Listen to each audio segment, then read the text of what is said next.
أعوذ بالله من الشيطان الرجيم. بسم الله الرحمن الرحيم.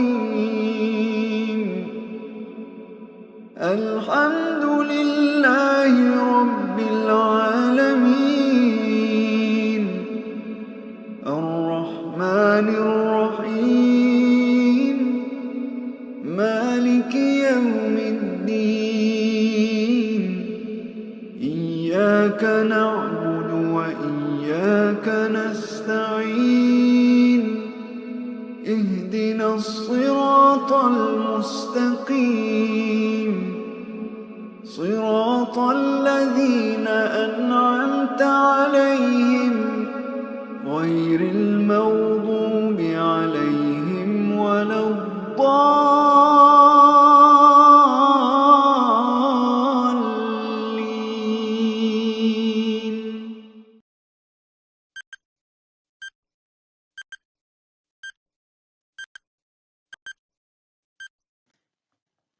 Alhamdulillah wassalatu wassalamu ala rasulillah wa ala alihi wa sahbihi wa man walah wa ashhadu an la ilaha illallah wahdahu la sharika lah wa ashhadu anna Muhammadan abduhu wa rasuluh. My dear brothers and sisters in Islam, my dear Champagne family, brothers and sisters, I miss you so much. Subhanallah, just the way that things happened. I want to kind of share a few reflections that I've had and a few thoughts that I've had since moving back to Chicago from Champaign. And this is going to be unscripted. I have nothing here. I just want to really speak from the heart. And I want to start with an ayah in Surah An-Nisa. وعسى أن تكرهوا شيئا فعسى أن تكرهوا شيئا ويجعل الله فيه خيرا كثيرا. It's a long ayah, but the end of the ayah, Allah subhanahu wa ta'ala says, perhaps it may be the case that you hate something or you don't want something, yet Allah subhanahu wa ta'ala will bring about it a great good. When I first moved to Champaign about 4 years ago, I felt like it just was not for me. I felt like, what was I doing here? And it took a while. And for the sisters who are listening, you can ask my wife. She can tell you all the stories. I give full permission for her to say, because I really struggled in the beginning. And then, subhanallah, once my wife ended up finding a job near Chicago, which is where both of our families are. I remember she said, I got this offer, and you should start looking for a job. And when she said that, I remember just kind of taken aback, almost like, what? Why? What? But I mean, obviously, I knew why. And I remember her telling me every now and then, joking, like, wow, you really couldn't stand when we first moved here, and now you don't want to leave. And subhanallah, you just you never know what Allah subhanahu wa ta'ala has planned for you. And I gained so much, and I learned so much from the CIMIC community, and I have so many memories that I will always cherish, and so many friendships that I will always cherish and always hold dear. So when it was time to move, we were planning on moving in March. And little backstory, I had several interviews that I went on, and I really struggled to pick a job. I really struggled I had a lot of offers, alhamdulillah, and I kept on making istikhara.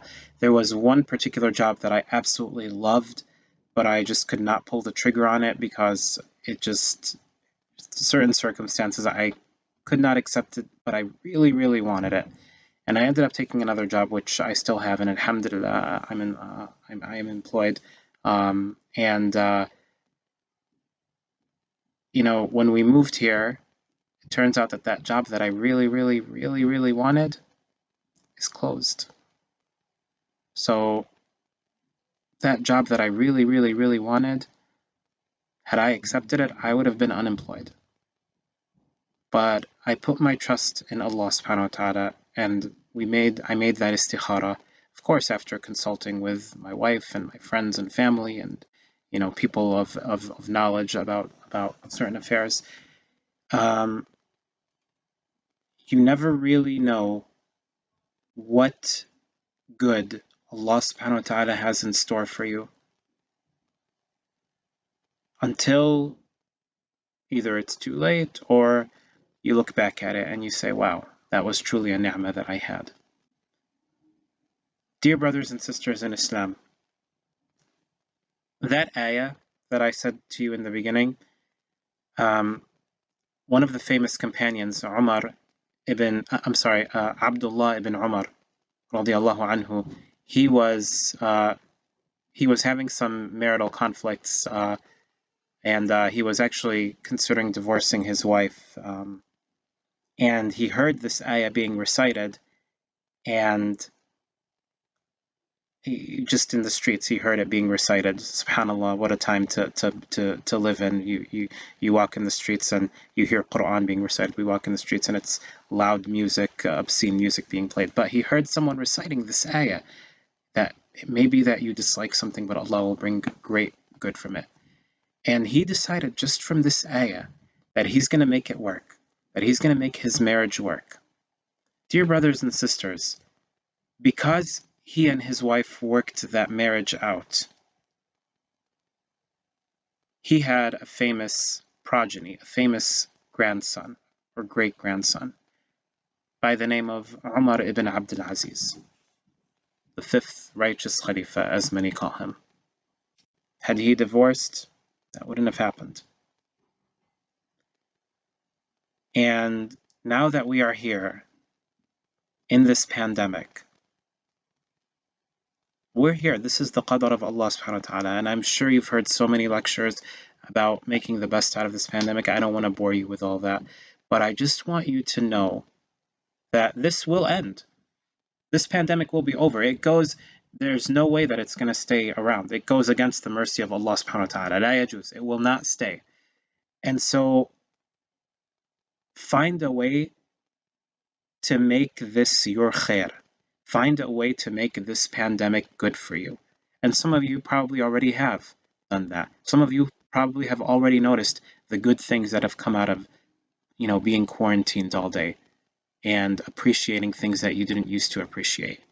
And so keep that in mind, because 10 years, 20 years, 30 years, however long, however many years down the line, you'll look back at this Ramadan, you'll look back at this time, and you'll say, wow, I had something really special back then, and I wish, and you don't want to be the one who says, I wish I took advantage of that. I wish I, held on to that. I wish I did things differently. And then finally, my dear brothers and sisters in Islam, there's always a light at the end of the tunnel. Allah subhanahu wa ta'ala does not create pure evil. I'm sure you've all heard by now the story of the plague during the time of Umar ibn al-Khattab. One fun fact about that plague: after it was over, the Muslims conquered Egypt. After they went through that plague, losing thousands upon thousands of companions and tabi'een, they conquered Egypt shortly after. So there is a light at the end of the tunnel. They went through awful plague for something great thereafter. And so, my dear brothers and sisters in Islam, I pray that Allah subhanahu wa ta'ala protects us all. I pray that Allah subhanahu wa ta'ala continues to shower His mercy upon us. And I pray that I will see you all soon. I owe you all a khutbah, by the way. I was supposed to give one before I left. So I will be back, inshallah. And you'll see me around, بإذن الله. أقول قولي هذا وأستغفر الله العظيم لي ولكم.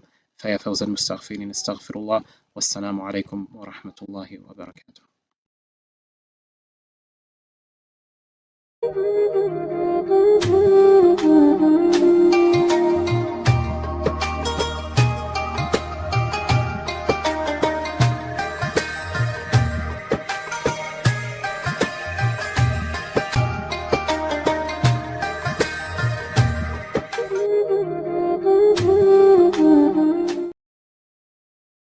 نسألك يا من هو الله الذي لا إله إلا هو الرحمن الرحيم الملك القدوس السلام المؤمن المهيمن العزيز الجبار المتكبر الخالق البارئ المصور الغفار القهار الوهاب الرزاق الفتاح العليم القابض الباسط الخافض الرافع المعز المذل السميع البصير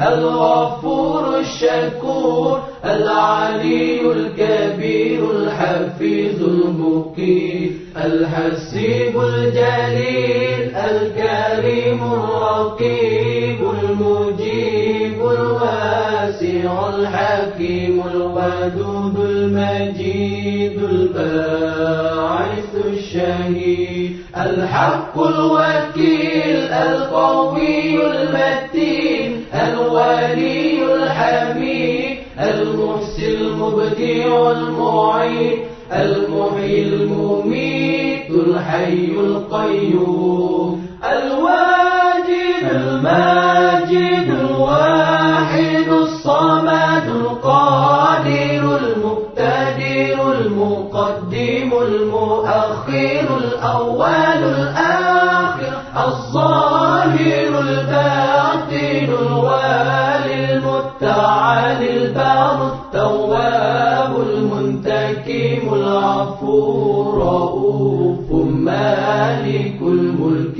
ذو الجلال والإكرام المقسط الجامع الغني المغني المانع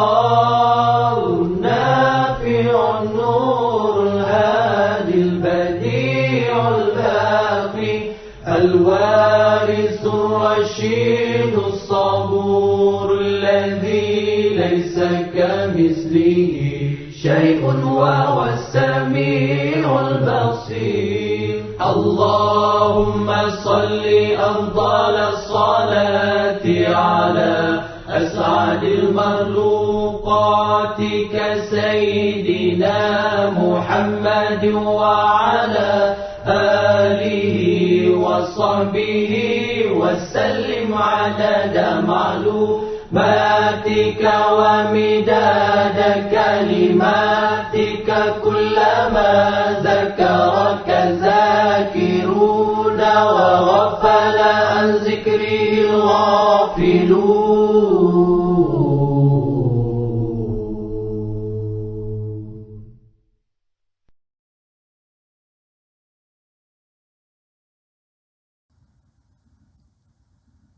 الله أكبر الله أكبر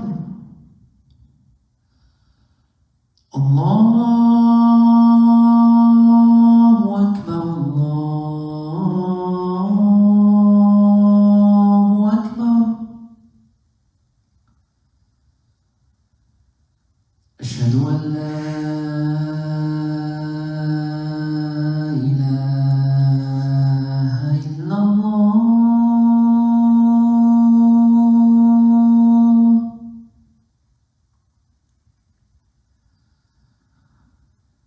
أشهد أن لا إله إلا الله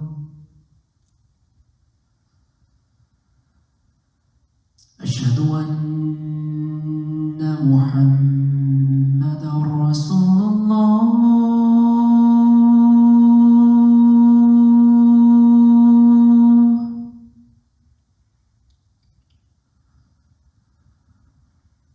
أشهد أن محمدا رسول الله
صلوا في بيوتكم.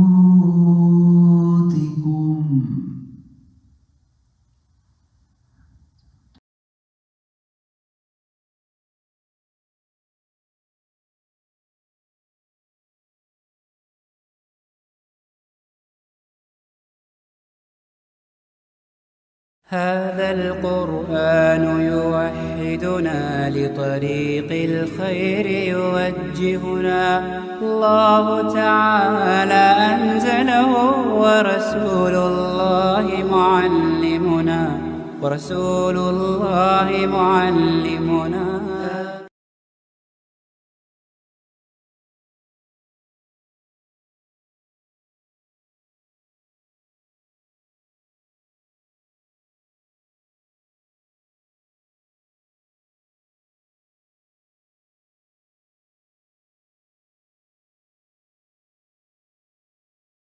ولك الحمد. اللهم إنا نحمدك ونستعينك ونستهديك ونستغفرك ونتوب إليك ونؤمن بك ونتوكل عليك ونثني عليك الخير كله، نشكرك ولا نكفرك ونخلع ونترك من يفجرك.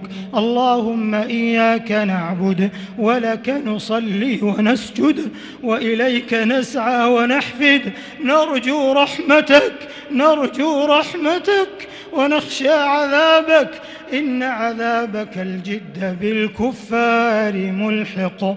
اللهم لك أسلمنا وبك آمنا وعليك توكلنا وإليك أنبنا وبك خاصمنا وإليك حاكمنا، فاغفر لنا ما قدمنا وما أخرنا وما أسررنا وما أعلنا وما أنت أعلم به منا.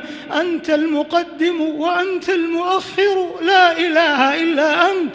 سبحانك ربنا ما أعظمك، سبحانك ربنا ما أكرمك، سبحانك ربنا ما أحلمك، سبحانك وبحمدك نستغفرك ونتوب إليك. يا حي يا قيوم، يا حي يا قيوم، يا حي يا قيوم، برحمتك نستغيث فلا تكلنا إلى أنفسنا طرفة عين، وأصلح لنا شأننا كله. لا إله إلا أنت سبحانك إنا كنا من الظالمين. اللهم إنا نسألك بأننا نشهد أنه لا إله إلا أنت، الواحد الأحد الصمد الذي لم يلد ولم يولد ولم يكن له كفوا أحد. نسألك اللهم رضاك والجنة ونعوذ بك من سخطك والنار. اللهم إنك عفو تحب العفو فاعف عنا، اللهم إنك عفو تحب العفو فاعف عنا، اللهم إنك عفو كريم تحب العفو فاعف عنا.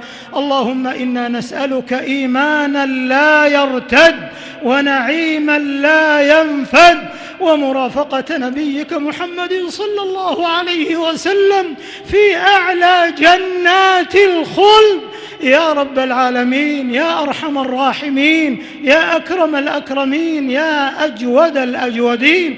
اللهم إنا نسألك العفو والعافية والمعافاة الدائمة في الدين والدنيا والآخرة. اللهم احفظنا من كل جنب وادفع عنا كل كرب واغفر لنا كل ذنب.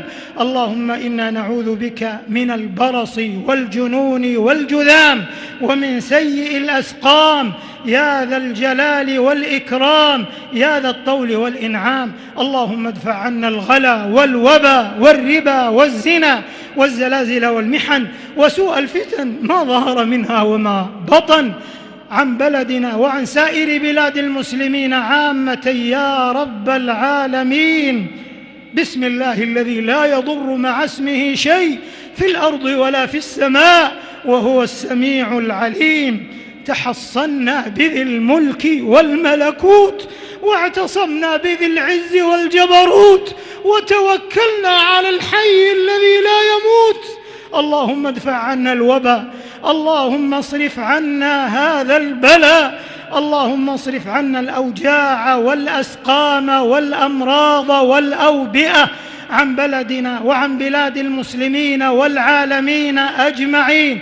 اللهم احفظ بلاد الحرمين، اللهم اجعلها منيعة عزيزة بعز الإسلام، اجعلها للتوحيد والسنة منارا وللأمن قرارا، وصب عليها الخير مدرارا يا ذا الجلال والإكرام. وفق إمامنا بتوفيقك وأيده بتأييدك، وفقه ونائبه لكل خير، واجزهم خير الجزاء عن الإسلام والمسلمين يا رب العالمين. اللهم وفق رجال أمننا ورجال صحتنا، واجزهم خيرا على ما يبذلون من خدمة المسلمين ومن الحفاظ على أنفسهم وصحتهم يا ذا الجلال والإكرام. ربنا آتنا في الدنيا حسنة وفي الآخرة حسنة وقنا عذاب النار. ربنا تقبل منا إنك أنت السميع العليم، وتب علينا إنك أنت التواب الرحيم، واغفر لنا ولوالدينا ولجميع المسلمين والمسلمات الأحياء منهم والأموات، إنك سميع قريب مجيب الدعوات. اللهم صل على محمد وعلى آل محمد كما صليت على إبراهيم وعلى آل إبراهيم إنك حميد مجيد، وبارك على محمد وعلى آل محمد كما باركت على إبراهيم وعلى آل إبراهيم في العالمين إنك حميد مجيد.